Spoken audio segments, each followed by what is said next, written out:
కాలంలో నిర్మించినప్పటికీ అభివృద్ధిలో బాగా వెనుకబడి ఉంది. రాజధానిగా ఈ ప్రాంతం మారాక పాలకవర్గ దృష్టి దీనిపై పడింది.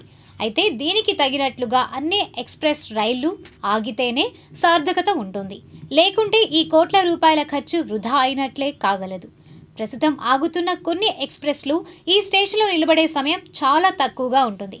ఒక నిమిషం కూడా ఆగకుండా వెళ్లడంతో పిల్లలు, వృద్ధులు, మహిళలు ఎక్కేందుకు కష్టంగా ఉంటుంది. వీటన్నింటినీ కూడా పట్టించుకొని సంబంధిత అధికారులు ముందుకు వెళ్తే బాగుంటుందని ప్రజలు కోరుకుంటున్నారు. ఇదిలా ఉండగా టీడీపీ నేతలు రంగిశెట్టి బాబీ, విన్నకుట శ్రీనివాసరావు తదితరులు స్టేషన్ను అభివృద్ధి చేయడం పట్ల హర్షం వ్యక్తం చేస్తున్నారు. మరి మంగళగిరి రైల్వే స్టేషన్ అనేది మా చిన్నప్పటి నుంచి ఎటువంటి అభివృద్ధికి నోచుకొని ఒక మారుమూల గ్రామంలో ఉన్న రైల్వే స్టేషన్ ఎలా ఉంటుందో అలాగా మా చిన్నప్పటి నుంచి ఈ రైల్వే స్టేషన్ ఉంది. అభివృద్ధికి చాలా దూరంలో, అంటే ఎటువంటి సౌకర్యాలు కనీసం మనుషులు కూర్చోవడానికి కూడా లేనంత స్థితిలో ఒక ఎక్కువ శాతం బెచ్చగాళ్లతోనూ నిర్మానుష్యమైన ప్రదేశంగా రైల్వే స్టేషను అసంఘ కార్యకలాపాలు నిలంగా ఉండేది. అటువంటి మరి రైల్వే స్టేషన్ని కూటమి ప్రభుత్వం, కేంద్రంలో మోడీ గారి ప్రభుత్వం వచ్చిన తర్వాత, అలాగే మంగళగిరి నియోజకవర్గంలో ఐటీ విద్యాశాఖ మంత్రి నారా లోకేష్ గారి సారథ్యంలో కేంద్ర ప్రభుత్వం నిధులతో 12 కోట్లు చిల్లర సుమారు నిధులతో ఈ రైల్వే స్టేషన్ని అసలు అద్భుతంగా, అసలు మేము ఎప్పుడు చూడనటువంటి అభివృద్ధి, ఎప్పుడు మేము మా కళ్ళతో కనివిరిగిన అభివృద్ధి మరి లోకేష్ గారు వచ్చిన తర్వాత ఈ నియోజకవర్గంలో అభివృద్ధి జరుగుతుంది. దాంట్లో భాగంగా రైల్వే స్టేషన్లో మరి అంతకుముందు టికెట్ కౌంటర్స్ కానీ రెండు వైపులా స్టేషను అభివృద్ధి చేయటం, అలాగే మొక్కలు నాటడం, అలాగే సైకిల్ స్టాండు, అలాగే లిఫ్టు, అలాగే మరి ప్రయాణికులకి అనేకమైన సౌకర్యాలు. అంటే కార్పొరేటు గుంటూరు, విజయవాడ నగరాల మధ్యన ఉన్నటువంటి మంగళగిరిలో గుంటూరు, విజయవాడ రైల్వే స్టేషన్ కంటే ధీటుగా ఈ రైల్వే స్టేషన్ని మన నగరంలో లోకేష్ గారి సారథ్యంలో కేంద్ర ప్రభుత్వం నిధులతో ఇది అభివృద్ధి జరిగింది. ప్రజలు కూడా ఒక ఆహ్లాదకరమైన వాతావరణంలో, మంచి పచ్చని ప్రకృతి వాతావరణంలో రైల్వే స్టేషన్ ఉంది. ఇది ఇంకా అభివృద్ధి చెంది ఇంకా ప్రయాణికులకి అన్ని సౌకర్యాలతో ఈ రైల్వే స్టేషన్ అభివృద్ధి చెందాలని, ఇలాంటి సౌకర్యాలన్నీ కూడా కూటమి ప్రభుత్వంలో వచ్చినందుకు ముందుగా కూటమి ప్రభుత్వానికి, మోడీ గారికి, అలాగే మా స్థానిక శాసనసభ్యులు ఐటీ విద్యాశాఖ మంత్రి నారా లోకేష్ గారికి కూడా ప్రత్యేకమైన ధన్యవాదాలు మంగళగిరి ప్రజల నుంచి మేము ఆయనకి ధన్యవాదాలు తెలుపుతున్నాం.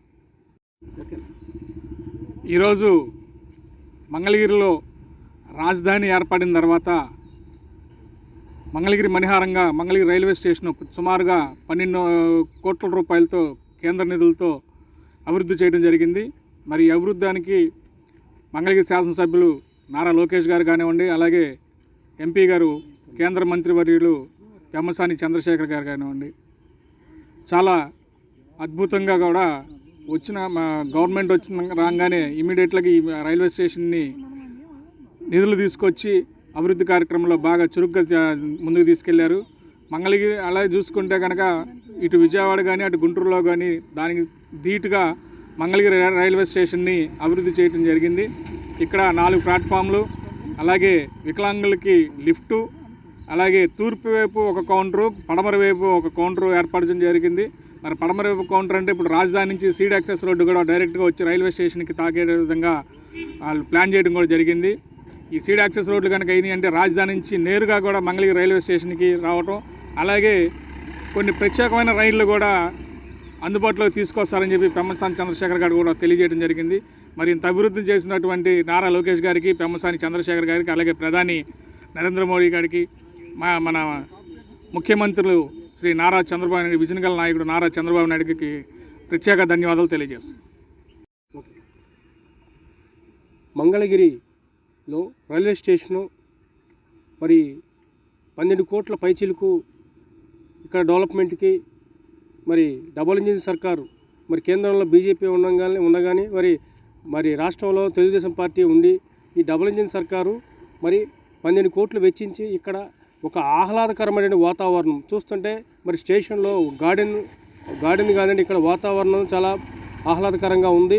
మరి గతంలో చూసుకున్నట్టే కనీసం ప్రయాణికులు తాగడానికి వాటర్ ఫెసిలిటీ కూడా సరిగ్గా ఉండేది కాదు. మరి అలాగే ఈ ప్లాట్ఫామ్ మీద టైల్స్ కానీ అన్నీ పగిలిపోయి చాలా చూడటానికి చాలా చండాలంగా ఉండేది. మరి నవలూరు నుంచి మరి స్టేషన్లోకి రావాలంటే గతంలో అయితే మొత్తం తిరిగి రావాల్సి వచ్చేది. కానీ మాకు ఇప్పుడు అట్లా కాదు, మా సైడే ఆ నవలూరు సైడే టికెట్ కౌంటర్ కూడా పెట్టారు. అది మరి మంగళగిరి విజయవాడ మధ్యలో ఈ మంగళగిరి విజయవాడ స్టేషన్లకు నీట్గా అంత నీట్గా మరి ఈరోజు మంగళగిరి ఈ రైల్వే స్టేషన్ డెవలప్ చేయడం అనేది నిజంగా ఎంతో ఆనందంగా ఉంది. ఈ మంగళగిరి డెవలప్మెంట్కి వికలాంగులు కానివ్వండి, వృద్ధులు కానివ్వండి, అలాగే ప్రయాణికులు అటు సైడ్ దాటాలంటే చాలా ఇబ్బంది పడేవాళ్ళు కాబట్టి దానికి లిఫ్ట్ కూడా ఏర్పాటు చేశారు. మరి అలాగే ఈ రోడ్డు మీరు చూస్తుంటే ఈ రోడ్డు ఈ స్టేషన్కి వెళ్ళే రోడ్డు ఇదే మెయిన్ ప్రధానమైన రహదారి స్టేషన్కి. ఈ రోడ్డు గతుకులతో చాలా ఇబ్బంది పడేవాళ్ళు ప్రయాణికులు వెళ్ళేవాళ్ళు కానీ మరి బళ్ళు మీద వెళ్ళేవాళ్ళు కానీ ఈ రోడ్లు కానివ్వండి మరి ఆర్చి చూస్తుంటే ఎంట్రన్స్లోనే చాలా ఆహ్లాదకరంగా ఉంది. బయట ఒక గార్డెన్ ఫ్రంట్ గార్డెన్ కానీ మొత్తం చాలా చక్కగా తీర్చిదిద్దారు. నిజంగా ఈ కూటమి ప్రభుత్వానికి మేము మంగళగిరి వాసులు అందరం కూడా మరి లోకేష్ గారు మేమందరం కూడా ఎంతో అప్రిషియేట్ చేస్తున్నాము. ఇలాంటి డెవలప్మెంట్ ఇంకా మరి ఎందుకంటే రాజధాని గ్రామానికి వెళ్ళాలంటే హైదరాబాద్ నుంచి రావాలంటే ప్రతి ట్రైన్ ఇక్కడ ఆగి ఇక్కడి నుంచే రాజధానికి వెళ్ళాల్సి వస్తుంది ప్రయాణికులు. ఇప్పుడు చాలామంది హైదరాబాద్ నుంచి వచ్చి ఇక్కడ డ్యూటీ చేసి మళ్ళీ హైదరాబాద్ వెళ్ళే వాళ్ళు చాలామంది ఉన్నారు. ఇది ఫ్యూచర్ ప్లానింగ్గా మరి నారా చంద్రబాబు నాయుడు గారు ఇక్కడ ఈ స్టేషన్ డెవలప్ చేస్తేనే ప్రయాణికులకు వచ్చే వాళ్ళకు కూడా ఇబ్బంది లేకుండా ఉంటుందని ఆలోచనతో మరి చేసినట్టున్నారు. నిజంగా ఈ కూటమి ప్రభుత్వానికి ధన్యవాదాలు తెలుపుకుంటున్నాను.